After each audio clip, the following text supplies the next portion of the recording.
Olá, sejam bem-vindos ao canal Britolan, Comunidade Monoteísta.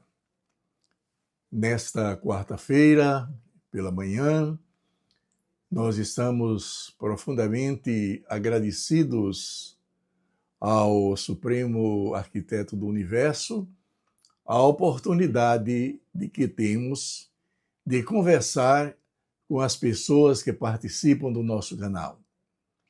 Não tratamos aqui de assuntos relacionados a grupo religioso, porque não somos, mas um grupo monoteísta, ou seja, um grupo que acredita que por trás desta grande arquitetura, que é o cósmico, o cosmos, está um grande arquiteto que trouxe até nós todas essas informações que nós chamaríamos dentro da filosofia de circunstância interpretada.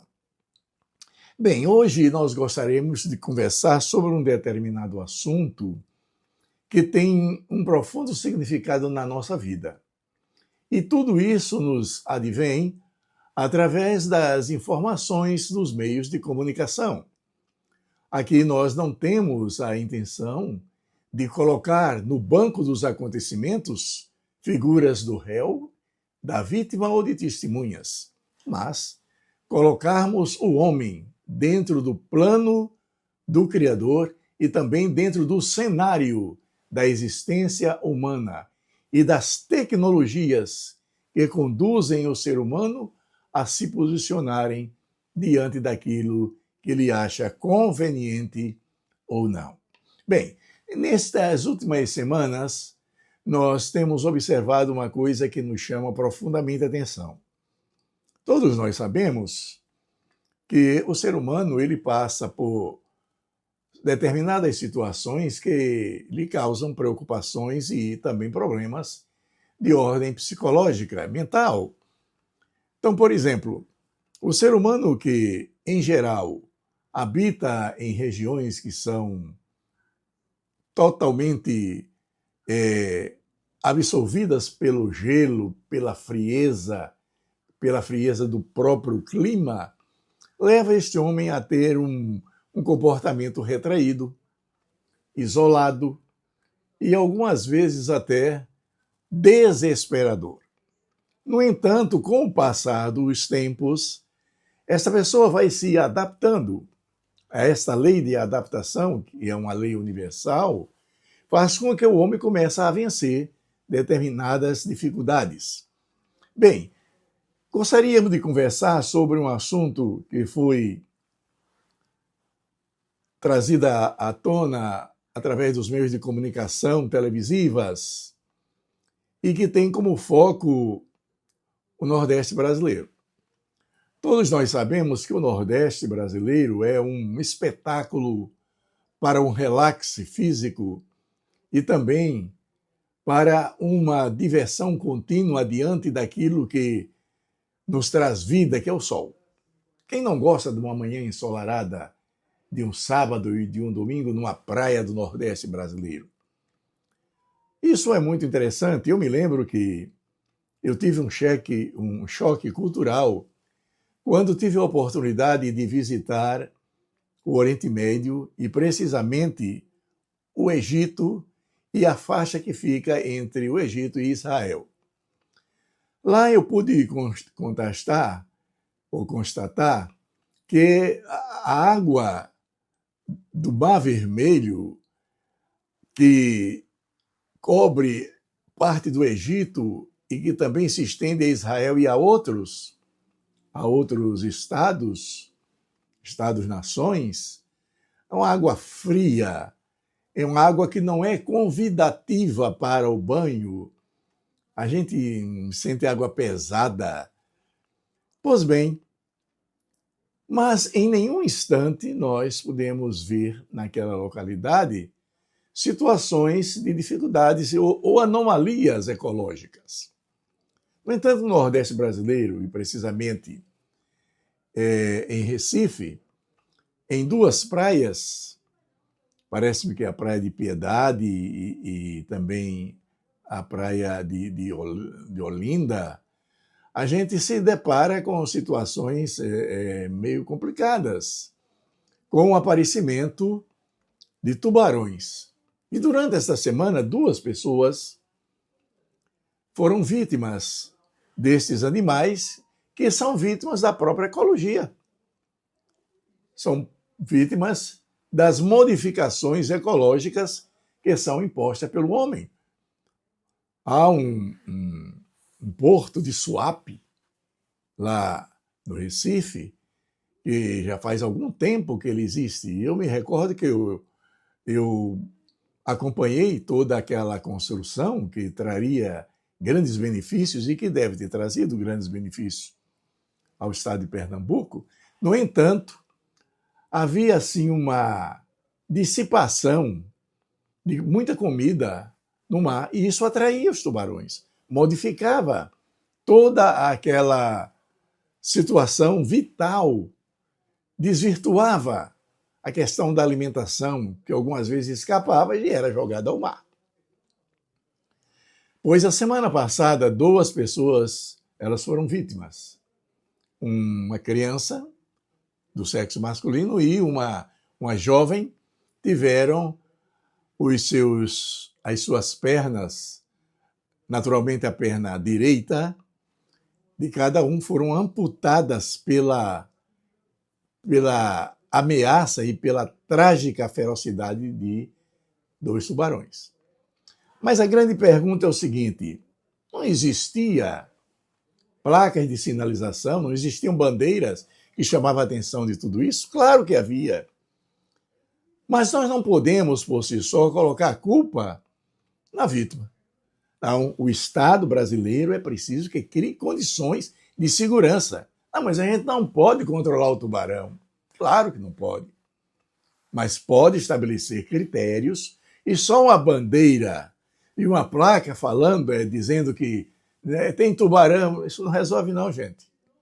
Vamos tirar isso da cabeça que não resolve não. Tem que haver a presença ali do Estado, tem que haver limitações ali, eu não sei como. A engenharia marinha é que é responsável por isso.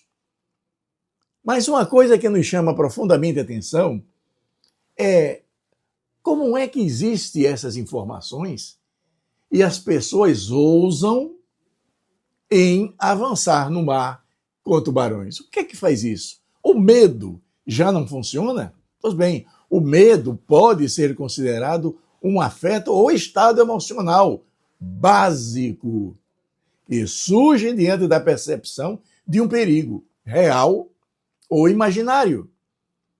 Quando nós estivemos também em Foz do Iguaçu, a gente via as pessoas tirando fotografia com crianças além do parapeito de segurança. Isso é um absurdo. Essas pessoas que não têm medo das coisas, é preciso que procurem um profissional, porque o medo é importante. O pânico não. Mas o medo é importante, porque ele causa uma limitação. A psicologia, as neurociências mostram que o medo ativa respostas fisiológicas que preparam o organismo para enfrentar o quê? Uma ameaça. Então eu não devo avançar, eu não devo entrar aqui porque existe uma situação aqui de anomalia. E essa anomalia pode me trazer prejuízos fatais até. O coração acelera quando nós temos medo. Os nossos músculos se preparam para agir. E essas reações, elas são muito importantes para a preservação da espécie humana.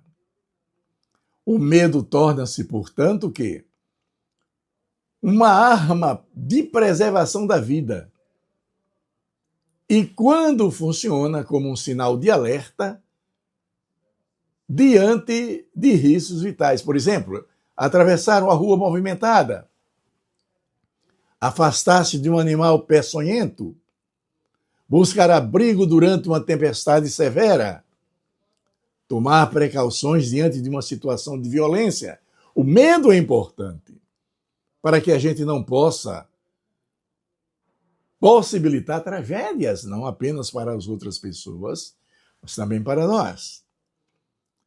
O medo deve atuar como um mecanismo protetor, favorecendo decisões prudentes e reduzindo a exposição ao perigo.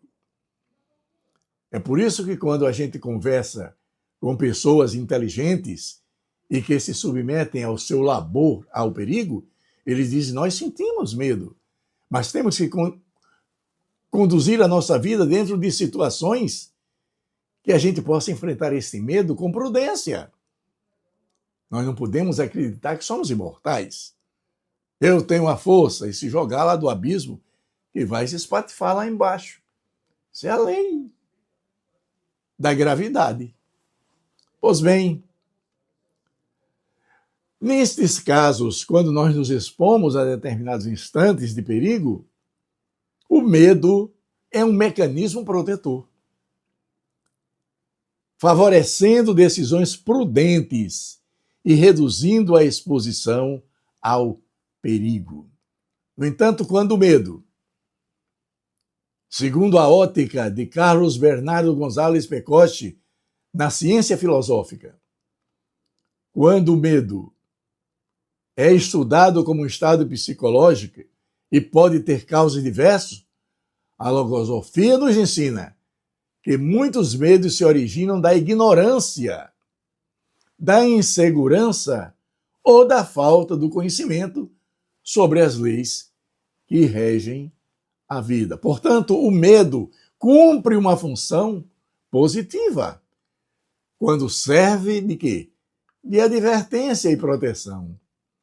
Ele deixa de ser um aliado quando paralisa a inteligência, enfraquece a vontade ou impede o ser humano de agir de acordo com a razão e o discernimento. Neste equilíbrio entre prudência e coragem encontram-se uma das chaves para a sua correta utilização.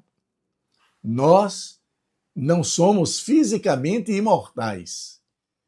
E quando você viu uma pessoa que está enfrentando um determinado perigo de ordem física, de ordem geográfica, não, eu não tenho medo disso, eu vou enfrentar. Precisamos ter cuidado com isso. Essa pessoa, infelizmente, pode ser uma próxima vítima. Vamos corrigir isso. O Estado de Pernambuco precisa despertar para isso. Para encontrar não apenas a questão de uma bandeirinha e um aviso. Tem uma outra maneira de barrar as pessoas de acharem que podem enfrentar o medo, porque algumas vezes essas coisas se tornam fatais. Bem, eu espero que essas informações que nos foram trazidas como um bate-papo entre um pai, um filho, entre um avô e os netos, seja importante. Vamos, portanto, para as nossas chamadas cartas consoladoras. São cartas que nos trazem informações interessantes e importantes para a nossa vida e que nós podemos, evidentemente, ver através dessas informações a presença da mão do Criador, do Supremo Arquiteto do Universo, trazendo informações para nós. Vamos tirar, portanto, duas cartas consoladoras. A primeira carta consoladora, que fica à minha esquerda, e a segunda carta consoladora, que está aqui à minha direita. Vamos olhar a primeira carta consoladora. O que é que diz? Diz assim: por mais que não queiramos aceitar, quando não gostamos de alguém, é porque, de alguma forma, essa pessoa é nosso espelho. Algumas vezes nós criamos dificuldade nos relacionamentos e achamos que não podemos ter uma interação com aquela outra pessoa porque aquela pessoa tem alguns defeitos. A técnica do espelho é fundamental. Nós precisamos descobrir em nós mesmos situações, pelas quais nós passamos e que refletem em nós aquilo que nós não gostamos. A técnica do espelho. Precisamos ser compassivos, precisamos ser tolerantes, precisamos exercer o amor para que a gente possa interagir com todas as pessoas, mesmo diante da diversidade de comportamentos. Vamos para a segunda carta consoladora. Diz assim: a amizade são presentes divinas. Os amigos são seres abençoados pela missão de nos mostrar nossas fraquezas. Junto deles, podemos transformá-las em fortalezas. Sociologicamente, nós somos um ser gregário. Nós gostamos de estar com as pessoas. Claro e evidente que algumas vezes nós passamos por algumas dificuldades que buscamos o refrigério no isolamento, no deserto, onde existe a escassez, onde a gente pode meditar, refletir, reexaminar e voltar ao teatro de operações que é a vida. Então nós precisamos de amigos. Nós não podemos viver isolados.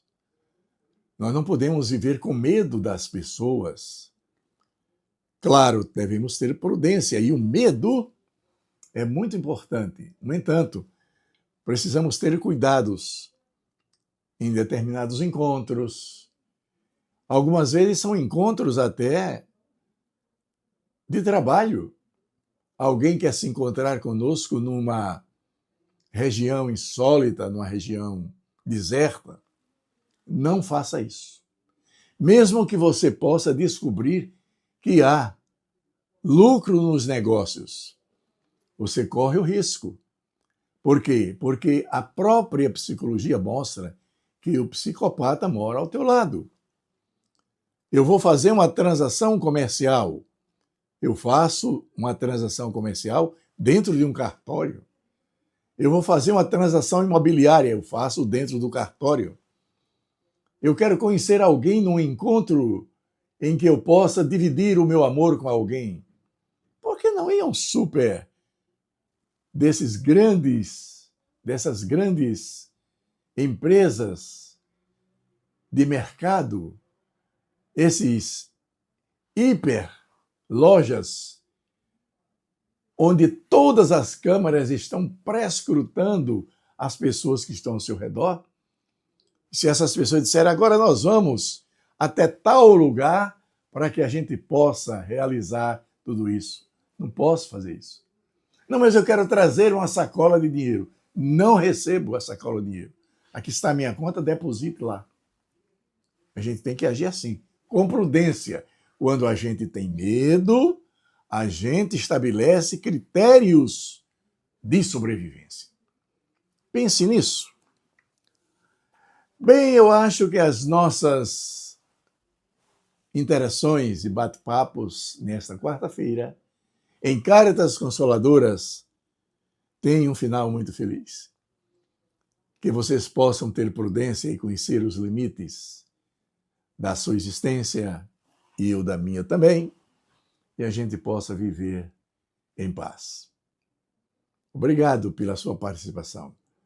Na sexta-feira nós estaremos recebendo o Shabat. Bendito seja o nome daquele cujo glorioso reino é eterno. Faze-nos voltar eterno e voltaremos. Renova os nossos dias, como nos tempos antigos. E seja luz.